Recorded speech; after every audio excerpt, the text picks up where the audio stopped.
Bismillahirrahmanirrahim. Assalamualaikum warahmatullahi wabarakatuh. Alhamdulillah wassalatu wassalamu ala Rasulillah wala haula wala quwwata illa billah.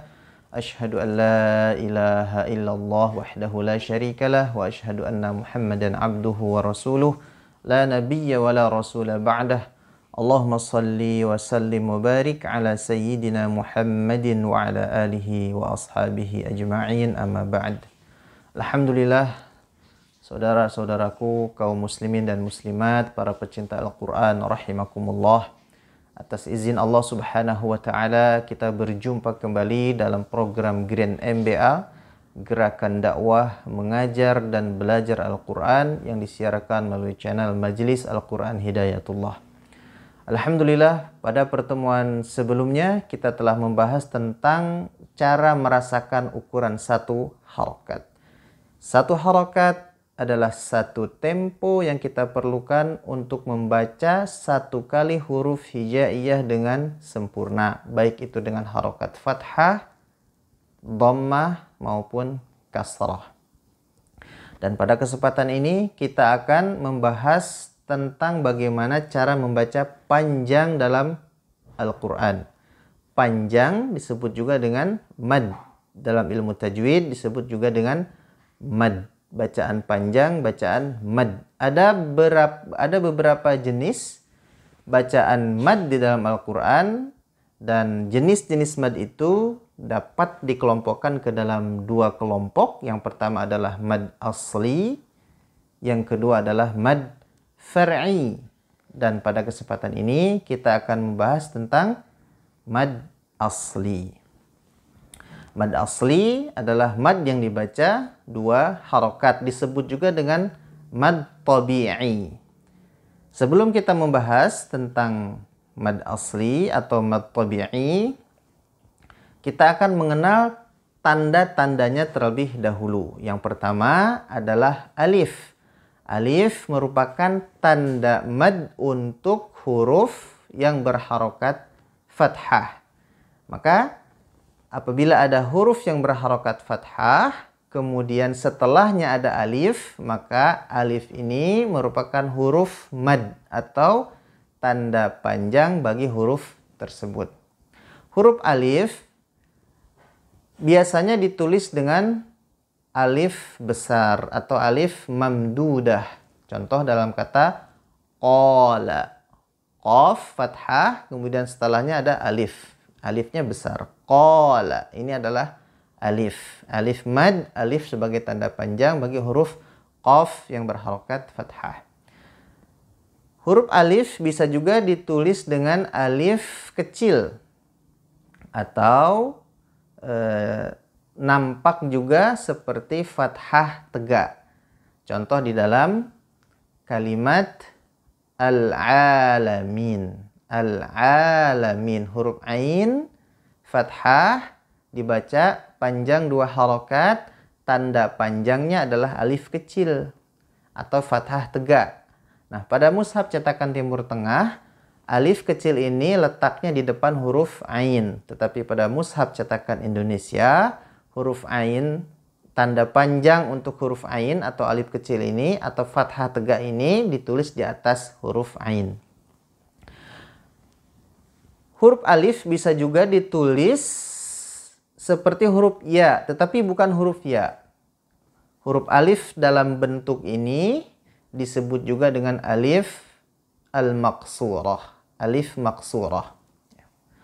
Alif maksurah, alif seperti huruf ya tetapi tidak ada titiknya. Ini disebut alif maksurah. Ini juga merupakan tanda panjang bagi huruf yang berharokat fathah. Misalkan dalam surat Ad-Duha, wad-duha, wal-laili idza saja, dan seterusnya. Di akhir kata Ad-Duha terdapat alif maksurah. Ini fungsinya adalah sebagai tanda panjang bagi huruf sebelumnya yang berharokat fathah. Itu tanda yang pertama. Kemudian yang kedua adalah huruf wawu sukun. Huruf wawu sukun ini akan menjadi tanda mad atau tanda panjang bagi huruf yang berharokat dhammah. Apabila ada huruf yang berharokat dhammah, kemudian di depannya ada huruf wawu sukun, maka huruf wawu sukun ini merupakan tanda panjang bagi huruf dhammah. Contoh yaqulu, huruf qaf dhammah. Setelah qaf ada wawu, wawunya sukun, maka wawu ini merupakan tanda panjang bagi huruf qaf yang berharokat dhammah. Pada mushaf cetakan Timur Tengah, tanda sukunnya dihilangkan untuk membedakan wawu panjang dan wawu lin. Sedangkan pada mushaf Indonesia tidak ada perbedaan, baik itu wawu mad, wawu panjang maupun wawu lin, semuanya menggunakan tanda sukun di atasnya. Baik. Kemudian berikutnya, yang ketiga adalah ya sukun. Ya sukun merupakan tanda mad atau tanda panjang atau huruf mad bagi huruf yang berharokat kasrah. Misalkan qila. Qila. Huruf ya sukun. Sebelumnya ada huruf qaf kasrah. Maka huruf ya ini merupakan huruf mad sebagai tanda panjang bagi huruf qaf yang berharokat kasrah. Nah, pada mushaf Timur Tengah, huruf ya sukunnya, tanda sukun pada huruf ya ini tidak ditulis untuk membedakan dengan ya lin. Sedangkan pada mushaf Indonesia, dua-duanya baik itu ya sukun maupun ya lin tetap ditulis tanda sukunnya. Nah, demikian tanda panjang. Ada alif, baik itu alif besar, alif mamdudah, maupun alif kecil atau fathah tegak, maupun alif al-maqsurah. Kemudian yang kedua adalah wawu, wawu sukun. Kemudian yang ketiga adalah ya sukun. Alif sebagai tanda panjang atau sebagai huruf mad bagi huruf yang berharokat kasrah. Wawu sukun sebagai tanda panjang bagi huruf yang berharokat dhammah, dan ya sukun sebagai tanda panjang bagi huruf yang berharokat kasrah. Nah, apabila setelah tanda-tanda yang tadi disebutkan tidak ada huruf hamzah atau huruf sukun, maka inilah mad asli, dibaca dua harokat. Baik. Nah, selain mad asli, ada 3 mad yang juga dibaca dua harokat. Yang pertama adalah mad iwad. Mad iwad terjadi apabila kita berhenti pada suatu kata yang huruf akhirnya berharokat fathatain. Misalkan pada surat An-Nazi'at, ya, wan nazi'ati gharqa. Gharqa. Nah, asalnya adalah gharqan. Gharqan. Nah, tadi ya mad iwad, apabila kita berhenti gharqan. Qan ini adalah huruf qaf yang berharokat fathatain, maka cara berhentinya adalah menggunakan kaidah mad iwad, yaitu fathahnya dibuang satu, tinggal satu fathah, kemudian dibaca panjang dua harokat. Inilah mad iwad. Wan nazi'ati gharqa, wan nasyitati nashta, wassabihati sabha, dan seterusnya. Mad iwad. Kecuali pada huruf ta marbutah. Apabila kita berhenti pada suatu kata yang huruf akhirnya adalah ta marbutah fathatain, maka tidak dibaca sebagai mad iwad. Tetapi huruf ta marbutah itu diganti dengan huruf ha. Misalkan syajaratan, tidak boleh kita baca syajarata, tetapi kita ganti dengan huruf ha, syajarah. Atau jannatan, Tidak boleh kita baca jannata, tetapi ta marbutohnya kita ganti dengan huruf ha sukun menjadi jannah.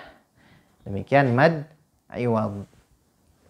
Yang kedua adalah mad badal. Mad badal juga dibaca 2 harokat. Apa itu mad badal? Mad badal adalah setiap huruf hamzah yang dibaca panjang 2 harokat.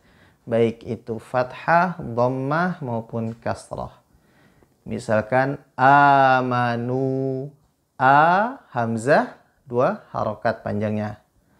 Utu, u hamzah panjangnya 2 harokat. Utu. Kemudian imana, imana, i hamzah kasrah panjang 2 harokat. Ini disebut mad badal. Jadi mudah sekali, setiap huruf hamzah yang dibaca panjang 2 harokat disebut mad badal.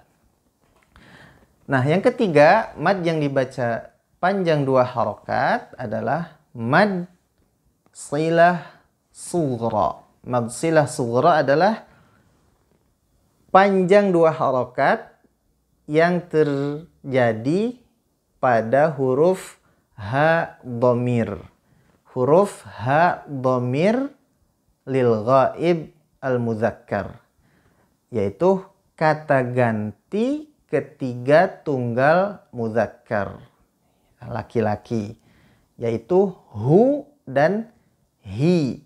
Nah, mad silah ini hanya terjadi apabila sebelum dan sesudah huruf ha dhamir ini yang berharokat dhammah atau kasrah, hu atau hi ini tidak ada huruf sukun. Kalau ada huruf sukun maka tidak berlaku. Kalau ada huruf sukun baik itu sebelumnya atau setelahnya maka huruf mad silah sughra ini menjadi tidak berlaku. Contoh, fa'atharna bihi naq'a, fawasatna bihi jam'a. Hi-nya itu dibaca panjang 2 harokat ya, karena sebelumnya tidak ada tanda sukun, setelahnya juga tidak ada sukun, maka mad silah sughra di sini berlaku.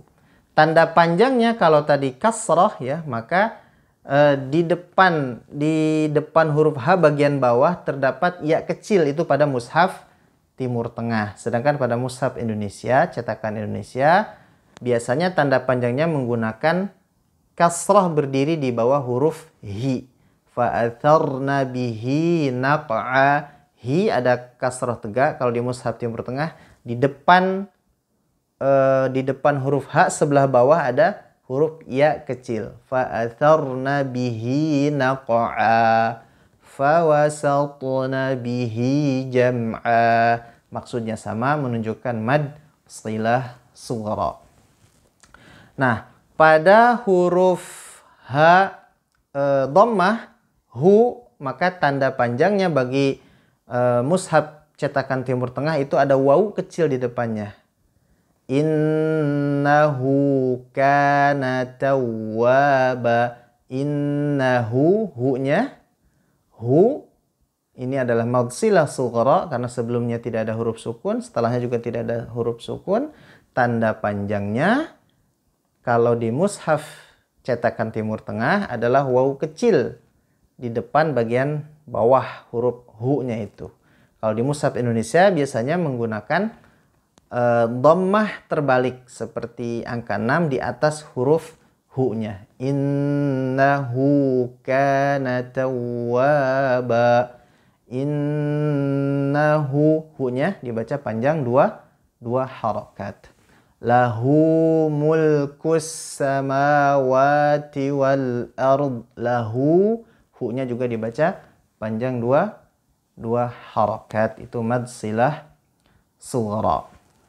Tetapi ada pengecualian, yaitu pada surat Az-Zumar ayat 7. Pada kalimat yardahu lakum. Yardahu, hu, kaidah umumnya ini berlaku mad silah sughra karena sebelum dan sesudahnya tidak ada huruf sukun, seharusnya dibaca panjang 2 harokat. Yardahu lakum. Tetapi khusus pada kalimat ini berdasarkan riwayat yang sampai kepada kita, maka cara membacanya dibaca pendek. Yardahu lakum. Hu-nya dibaca pendek. Yang kedua pengecualiannya ada pada surat Al-Furqan ayat 69. Surat Al-Furqan ayat 69, yaitu pada kalimat wa yakhlud fihi muhana. Hi di sini ada ha dhamir lil ghaib al mudzakkar. Nah, menurut kaidah umum ini seharusnya tidak berlaku mad silah sughra. Karena apa? Karena sebelumnya ada huruf sukun yaitu ya. Fihi seharusnya dibaca pendek. Wa yakhlud fihi muhana. Tetapi khusus pada kalimat ini berdasarkan riwayat yang sampai kepada kita dibaca panjang. Wa yakhlud fihi muhana. Riwayatnya seperti itu. Dan Al-Quran sampai kepada kita alhamdulillah tanpa penambahan, tanpa pengurangan, utuh bacaannya sampai kepada kita asli seperti bacaan yang diajarkan oleh Rasulullah SAW kepada para sahabat. Al-Quran sampai kepada kita melalui jalur periwayatan yang terpelihara secara mutawatir, sehingga kita bacaan Al-Quran kita mengikuti riwayat tersebut, tidak boleh merubahnya. Tidak boleh merubahnya. Alhamdulillahirabbil alamin. Kemudian pada kalimat hadhihi, kata hadhihi, hi di sini meskipun bukan hak dhamir tetapi diberlakukan mad silah sughra. Hadhihi, inna hadhihi tazkirah. Hi-nya dibaca panjang 2 harokat selama di depannya tidak ada huruf sukun. Ya, kalau ada huruf sukun maka tidak dibaca panjang tetapi langsung, ya.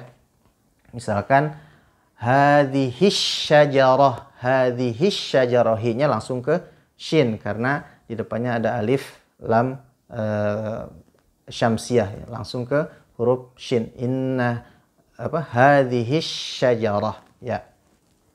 Baik.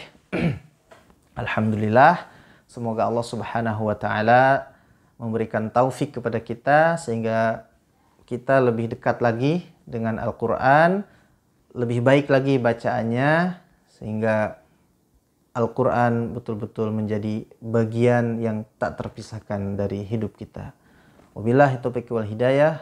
Wassalamualaikum warahmatullahi wabarakatuh.